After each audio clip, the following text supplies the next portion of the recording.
Olá, saudações em nome de Jesus. Meu nome é Wagner de Souza. Eu estou aqui para mais um episódio da nossa série. Hoje, o quarto episódio fala a respeito de exortação. Existe um senso comum acerca desse assunto e hoje eu gostaria de explicar um pouco mais além acerca do que é isso e como essas pessoas que têm essa habilidade natural podem contribuir com a sociedade, podem contribuir com o contexto onde elas estão. Protetores, meios para expandir o amor no mundo, nasce dessa ideia, nesse momento especial da história em que a sociedade tem precisado especificamente de algumas pessoas que têm algumas habilidades naturais e podem contribuir com as necessidades que elas têm tido. Então, a ideia de protetores, ideias para expandir o amor no mundo é pegar algumas pessoas que foram instrumentalizadas por Deus com determinadas habilidades e produzir nessas pessoas uma atitude em prol das pessoas que precisam. Então, a minha ideia aqui é fazer com que você se desperte de alguma forma, com que Deus acenda uma luz na sua consciência e que Ele te mostre pessoas que estão precisando de você, na sua vizinhança, no seu trabalho, na sua família, ou seja, em todo o ambiente, em todo o contexto, em todas as áreas de relacionamento onde você está inserido. A gente descobrindo aquilo que a gente tem de melhor, a gente consegue focar, a gente consegue ter uma ação específica direcionada para aquele determinado assunto. Então, a minha ideia aqui é fazer com que você foque a sua energia, a sua atenção, a sua capacidade e a sua capacitação em prol de uma determinada área. Assim, você vai fazer apenas aquilo que Deus te mandou fazer. Aquilo para o qual, aquela situação para a qual Deus te criou, aquela situação para a qual Deus te capacitou e te lançou em determinado contexto com pessoas que têm necessidades específicas associadas com as habilidades que você tem para fornecer benefício na vida dessas pessoas. O texto base que a gente tem utilizado aqui em todas as reflexões é o texto de Romanos, capítulo 12, do verso 1 até o 8, que diz assim: Portanto, irmãos, exorto-vos pelas compaixões de Deus que apresenteis o vosso corpo como sacrifício vivo, santo e agradável a Deus, que é o vosso culto racional. E não vos amoldeis ao esquema deste mundo, mas sede transformados pela renovação da vossa mente, para que experimenteis qual seja a boa, agradável e perfeita a vontade de Deus. Então, o apóstolo Paulo dá uma sugestão, ele dá um conselho, ele diz para as pessoas o seguinte: não se amoldem, não sejam moldados pelo contexto, mas vocês, com uma consciência firme, com uma consciência de culto, com uma consciência em que no seu dia a dia, todos os dias, você está em culto verdadeiro, real, nesse contexto. Não se conformem com o mundo, mas sejam transformados, sejam moldados todos os dias, não é? Para que vocês experimentem, a vontade de Deus que é boa e perfeita e agradável. Então, mas qual é essa vontade de Deus que é boa, perfeita e agradável? A vontade de Deus que é boa, perfeita e agradável, ele vai descrevendo aqui a partir do verso 6, que diz assim: de modo que temos diferentes dons, segundo a graça que nos foi dada. Se é profecia, que seja de acordo com o padrão da fé. Se é serviço, que seja usado no serviço. Se é ensino, que seja exercido no ensino. E o que encoraja, use esse dom para isso. O que contribui, faça com generosidade. Quem lidera com zelo, quem usa de misericórdia, com alegria. Hoje, de uma maneira toda especial, nós vamos falar sobre o quarto dom, especificado aqui pelo apóstolo Paulo, que é no verso 8, ou quem encoraja, que use esse dom para isso. Algumas versões vão trazer isso aqui como exortação. O que exorta, use o seu dom para isso. Hoje, nós vamos falar aqui sobre o quarto item mencionado aqui pelo apóstolo Paulo em Romanos 12, que é exortar, ou em algumas versões é aconselhar, ou em outras versões é encorajar.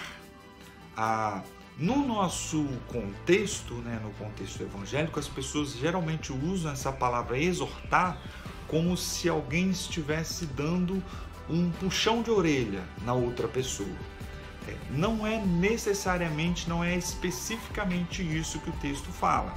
O texto fala sobre aconselhar, encorajar.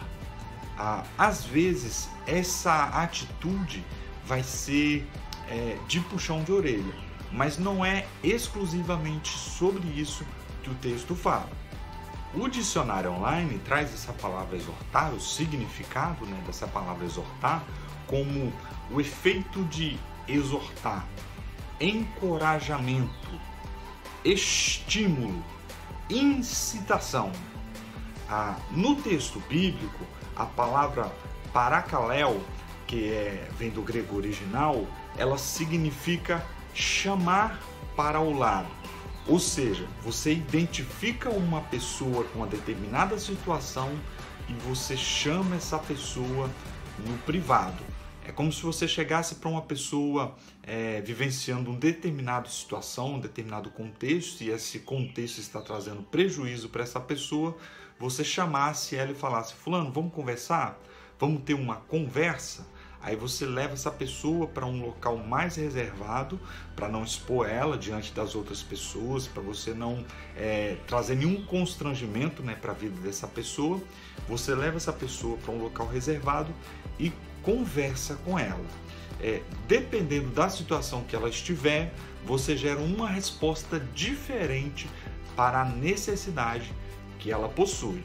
Segundo o texto de Romanos, capítulo 12, como é que nós somos transformados? Como é que nós somos construídos, moldados por Deus acerca do nosso dom? É quando nós identificamos qual é esse dom, trabalhamos de maneira específica qual é desse dom e depositamos no outro. Ou seja, nós servimos ao outro com esse dom. O motivo do nosso dom dado por Deus é com que nós edifiquemos o corpo de Cristo, com que nós façamos parte do exercício do funcionamento do corpo de Cristo. Como? Servindo a todas as pessoas, de dentro e de fora do contexto da igreja. O texto de hoje, base para esse dom específico, está em 1 Tessalonicenses capítulo 5, no verso 14, tá? Aqui o apóstolo Paulo está dando um conselho para as pessoas daquela igreja. Então, esse termo aconselhamento, ele não é especificamente para líderes. Existem pessoas dentro do contexto da comunidade que têm essa habilidade natural. E elas não apenas podem, como elas devem exercer isso nas pessoas, na vida das pessoas que estão à sua volta. Então olha o que ele fala, irmãos, nós também vos exortamos e a aconselhar os indisciplinados, consolar os desanimados, amparar os fracos e a ter paciência para com todos. Então, o apóstolo Paulo faz uma exortação em Romanos 12, gente, não se conformem com esse mundo, com esse século, com a maneira como as coisas estão andando, sejam firmes, tenham uma postura de obediência a Deus, e a partir daí vocês serão transformados, moldados de acordo com a vontade de Deus, sirvam as outras pessoas com esse dom. E quando vocês estiverem exercendo esse dom na vida de outra pessoa, vocês serão moldados, transformados a partir da aplicação desse dom na vida das outras pessoas. Mas como é que a gente transforma isso em prática? Como é que a gente exerce isso na vida de outras pessoas? Eu gostaria de dar 3 dicas importantes aqui para você que identificou esse dom como uma habilidade que Deus te deu e você precisa de instrumentalizar isso de pouco a pouco para que você faça mais e melhor na vida de outras pessoas. 3 dicas rápidas, mas importantes para você exercer na vida das outras pessoas. A primeira dica é: considere o contexto. Considere todo o pano de fundo que está sendo apresentado diante de você. Considere o momento de vida que a pessoa vive. Considere os elementos, os aspectos da vida dessa pessoa que conduziram ela até determinado problema. Considere a natureza da personalidade que essa pessoa tem. Nenhuma pessoa chega a determinado problema pelos mesmos caminhos, pelas mesmas vias. Nenhuma pessoa é igual a outra. As pessoas são diferentes. As pessoas respondem, às vezes, a acontecimentos semelhantes na vida de maneira diferente. Por exemplo, uma situação em que 2 pessoas estão depressivas. Às vezes, uma pessoa está depressiva por um conjunto de hábitos ruins que ela adotou ao longo da sua vida. Às vezes, uma pessoa está depressiva por um acontecimento catastrófico que aconteceu na vida dela. A morte de um parente muito querido, ela perder aquele ente querido, ela não dá conta de assimilar isso de maneira saudável. Algumas pessoas entram em depressão por conta de muito bullying que sofreram ao longo da vida. Então, a gente precisa considerar o contexto. Nenhuma pessoa chega a determinado problema de maneira igual a outra pessoa. As pessoas, elas, às vezes, respondem aos problemas da vida de maneira diferente. Então, você precisa considerar o quê? Considerar o problema que ela está vivenciando, considerar toda a cultura familiar que ela foi submetida, considerar até mesmo a estrutura de personalidade que essa pessoa tem e as respostas que ela gerou aos problemas da vida. Então, nenhuma pessoa é igual, nenhuma pessoa responde aos problemas da vida de maneira igualitária e nenhuma pessoa teve as mesmas experiências que a outra. Então, considere um contexto. As pessoas são diferentes umas das outras. Nenhuma pessoa é 100% igual a outra pessoa. Então, considere o contexto. Considere que cada pessoa é diferente uma da outra. Toda vez que eu lembro a respeito disso, de contextos e de você ter uma postura diferente em cada situação, às vezes uma situação um pouco parecida, mas você ter uma postura diferente em cada situação como essa, eu lembro de Jesus e das situações que ele foi submetido referente à cura de cegos. Eu não sei se você reparou, mas cada vez que Jesus cura um cego, ele cura de maneira diferente do outro. Os textos exemplificados na Bíblia estão em Lucas 18, de 35 a 43, Marcos capítulo 8, de 22 a 26 e Mateus capítulo 9, do verso 27 ao 31. No primeiro texto que eu mencionei aqui, Bartimeu chega, Jesus está chegando em Jericó e de repente vem um sujeito chamado Bartimeu e corre atrás dele e fala: olha, Jesus, filho de Davi, tenha compaixão de mim. Aí Jesus chega perto dele, pergunta: o que você quer que eu te faça? Aí ele fala: eu quero voltar a ver, eu quero enxergar. Aí Jesus pega e fala: meu amigo, a tua fé te curou. Uma outra situação, em Marcos 8, 22 e 26, ele pega o sujeito, que é cego também, leva para fora do povoado em que ele estava e cospe nos olhos dele. E esse ato de cuspir nos olhos do sujeito e de repente pegar a saliva ali e misturar no olho dele, gerou a cura nesse sujeito. Mateus capítulo 9, verso 27 a 31, Jesus apenas toca nos cegos e eles são curados. Então, a gente tem aqui um Jesus que tem várias metodologias para um mesmo problema. Isso porque nenhuma pessoa é igual a outra. Não se sabe aqui como que esses sujeitos chegaram à cegueira. De repente, a maneira como eles chegaram à cegueira foi diferente. Por isso, a metodologia para a cura é diferente. Em uma determinada situação, quando os 4 amigos descem, aquele paralítico, pelo teto da casa, e eles retiram lá o telhado e desce aquele sujeito diante de Jesus para que Jesus o cure, Jesus fala uma coisa totalmente diferente para aquele sujeito. Ele fala: os teus pecados estão perdoados. Então, Jesus ele não gera sempre a mesma resposta para cada situação. Ele sempre gera respostas diferentes.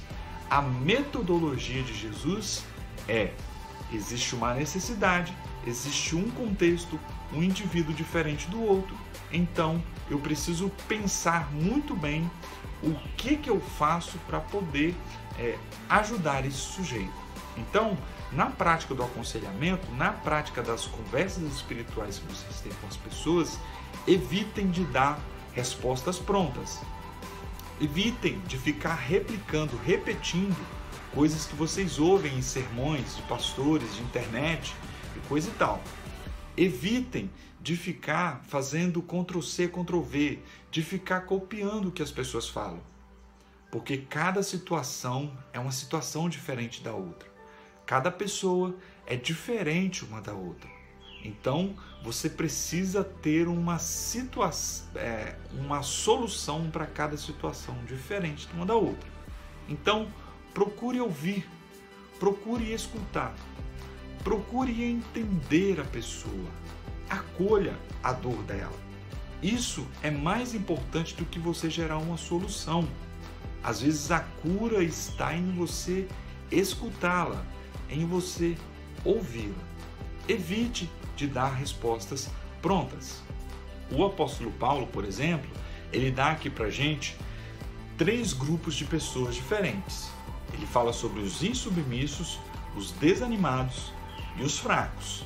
Cada situação diferente da outra, ele dá um conselho diferente.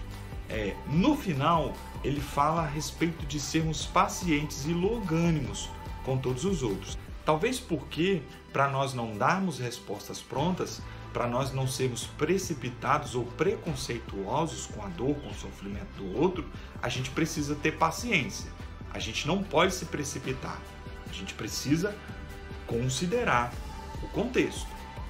Olha o que ele fala.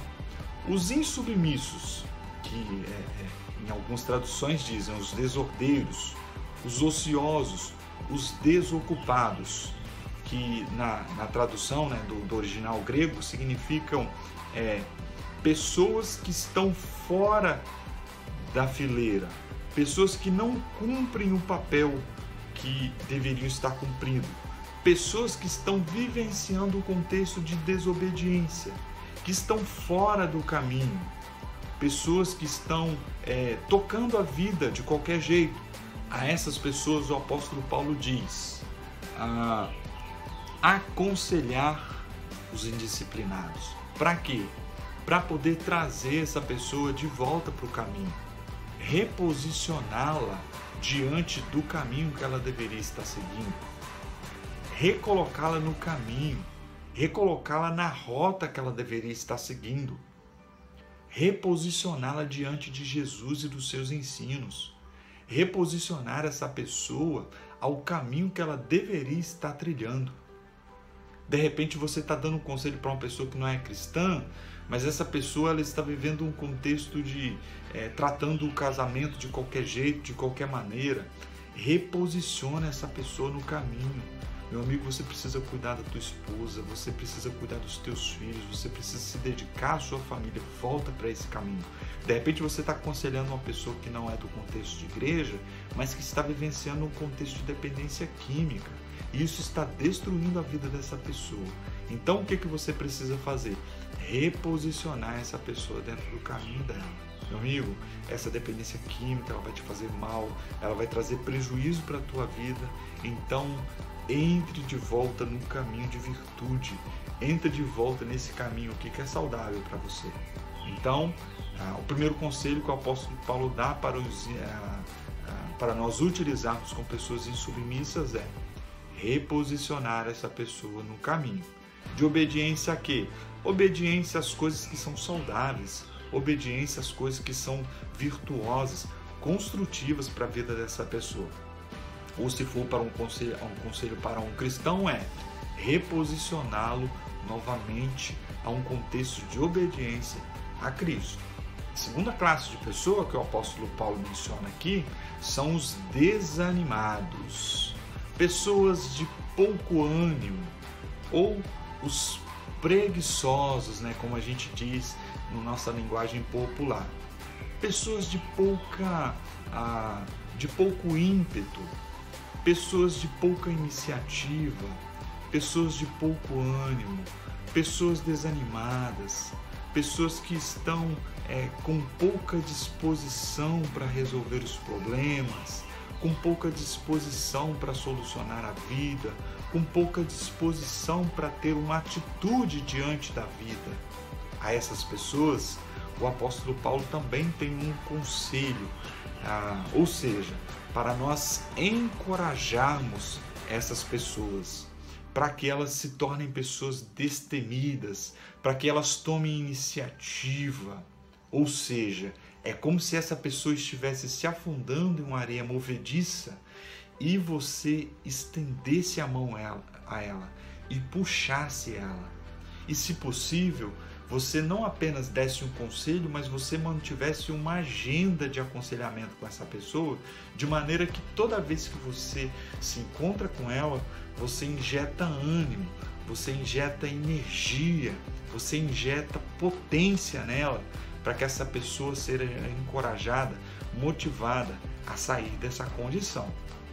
A terceira classe de pessoas aqui que o apóstolo Paulo demonstra para a gente são os fracos, ou seja, pessoas sem força espiritual para caminhar sozinhas. A essas pessoas a gente precisa amparar. O que é amparar? É você andar juntamente com ela, é você seguir juntamente com ela. Como? Injetando vigor espiritual na vida dela. Você está tão cheio que você vai enchendo essa pessoa de pouco a pouco. Eu vejo muitas posturas totalmente esquisitas acerca desse tipo de pessoa. Às vezes a pessoa sai da igreja, por exemplo, ela para de frequentar a igreja por algum problema ou outro, ela está fraca espiritualmente.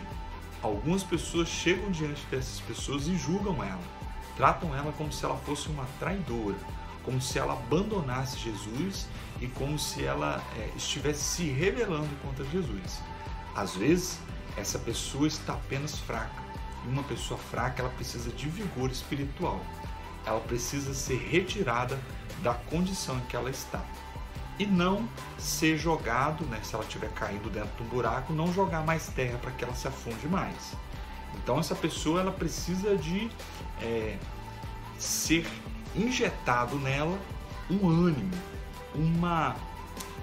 um vigor espiritual, para que ela retorne a caminhar sozinha, pelas próprias forças, pelas próprias vontades. Por último, o conselho geral que o apóstolo Paulo dá: com todas as pessoas, seja longânimo, tenha longo ânimo, ou seja, se prepare para uma corrida a longo prazo, se prepare para uma maratona, se prepare para você exercer o seu papel de maneira macro e não micro, se prepare para gastar tempo e energia com as pessoas. Se preparar para gastar tempo e energia com as pessoas significa que muito mais do que você ter intensidade é você ter regularidade. Ou seja, reserve um tempo por semana. Não fique indo todos os dias na casa dessa pessoa, mas reserve um encontro por semana ou de 10 em 10 dias, de maneira que ao invés de você ter intensidade, que gasta e suga a sua energia muito rápido, é você ter regularidade. É você se preparar e para de repente, se essa pessoa precisar de você, você se encontrar com ela uma vez por semana durante 5 anos, se for essa a necessidade. Mas você se preparar para uma corrida a longo prazo. Tenha longo ânimo, tenha um ânimo a longo prazo, tenha um ânimo que faz com que você permaneça nessa atitude durante muito tempo, ou seja, o tempo que essa pessoa precisar de você. Então, considere o contexto, considere a necessidade que cada indivíduo tem e considere dar uma resposta individual para cada situação. A segunda coisa que o apóstolo Paulo fala aqui é sobre mostrar um caminho. Repare que em cada situação que o apóstolo Paulo especifica aqui, ele dá uma solução diferente. Ele dá uma postura diferente que você deve ter diante de cada situação. Lá em João, capítulo 3, Jesus tem um encontro com Jesus chamado Nicodemos, que era doutor da lei, que era um sujeito extremamente experimentado dentro do ambiente da religião. Dentro do nosso contexto, é como se ele fosse um pastor muito famoso e muito estudado. Só que Jesus percebeu que aquele sujeito não era convertido. Jesus percebeu que aquele sujeito não tinha um relacionamento com Deus. Ele estava tão perdido quanto qualquer outra pessoa que não pertencesse ao ambiente religioso. E Jesus fala para ele o que ele precisa ouvir. Nicodemos, é necessário nascer de novo. Aí talvez se Nicodemos dissesse para ele: mas Senhor, eu já sou experimentado, eu sou estudado, eu já frequento igreja há tanto tempo, Jesus diria novamente para ele: é necessário nascer de novo. Nicodemos, eu não estou fazendo uma proposta aqui para você frequentar mais a igreja, eu não estou fazendo uma proposta aqui para você ser mais ativo dentro dos afazeres da igreja, mas eu estou dizendo para você que é uma questão relacional, é uma questão de intimidade, é uma questão de você morrer e renascer em Cristo. É uma questão de você ter uma nova vida, de você ser uma nova criatura. Não é uma questão de melhoramento espiritual, é uma questão de nascer de novo. Então, Jesus considera o contexto, considera a situação e promove para ele, sugere para ele um caminho a ser trilhado. Nesse momento em que a humanidade está vivenciando, muitas pessoas estão isoladas dentro das suas casas. E essas pessoas, muitas delas, estão totalmente paralisadas pelo medo. Medo de perder emprego, de passar por dificuldades, medo de sofrer o contágio ou de perder algum parente querido. Então a gente precisa considerar o contexto e gerar um caminho para ela. Gerar um caminho, geralmente você precisa entender como que essa pessoa chegou a determinada situação. De repente, esse medo seja uma questão de uma visão limitada. A pessoa às vezes está olhando a pandemia, mas não está enxergando o todo dela, não está enxergando de maneira otimista. Eu, por exemplo, entendi desde março deste ano, nós estamos em agosto, que esse período era um período de oportunidade que Deus estava dando para a Igreja de Jesus. De quê? De trabalhar até mais do que nós trabalhávamos antes da pandemia. E isso aconteceu. Deus nos deu oportunidades extraordinárias. Deus nos deu oportunidade de nós nos conectarmos mais e mais com as pessoas, de transformar o amor dele em prática, de transformar o amor dele em gesto em favor das pessoas. Então, às vezes é uma visão limitada. Às vezes as pessoas estão viciadas em determinados hábitos. E às vezes um momento como esse chega para poder retirar os nossos vícios. Algumas pessoas com vício de religião. Algumas pessoas estão sendo desintoxicadas da religião. Eu espero em nome de Jesus que todas essas pessoas que Deus está trabalhando isso, quando retornarmos às nossas reuniões presenciais, que elas estejam tratadas, que elas tenham entendido tudo que Deus tentou fazer na vida delas. Outras pessoas, elas estão tendo uma visão muito pessimista. Às vezes é uma visão limitada, e às vezes é uma visão pessimista. A visão limitada significa uma pessoa que não está conseguindo enxergar tudo.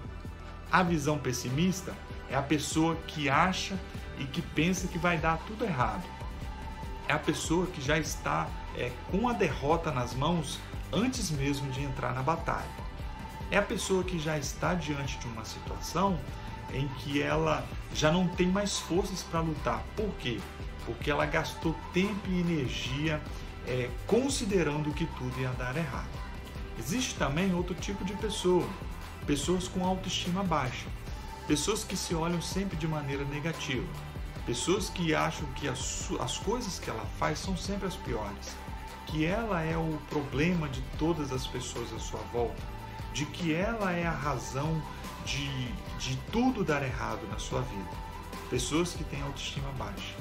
A cada situação como essa, é preciso uma postura diferente. Por exemplo, uma pessoa de visão limitada, você precisa abrir os olhos dela, você precisa fazê-la enxergar o todo. Ela precisa compreender, ter uma visão macro da situação e não uma visão micro. Ela precisa ter uma visão do todo, de todo o ambiente, e não apenas de uma situação em específico.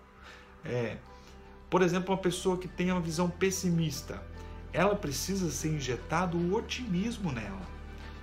Ao invés dela enxergar um copo d'água mais ou menos vazio, ela enxergar ele mais ou menos cheio. Mas as coisas estão acontecendo de maneira negativa, mas pode melhorar. Com a postura sua, você pode melhorar a situação. Então, é você injetar o otimismo na pessoa pessimista.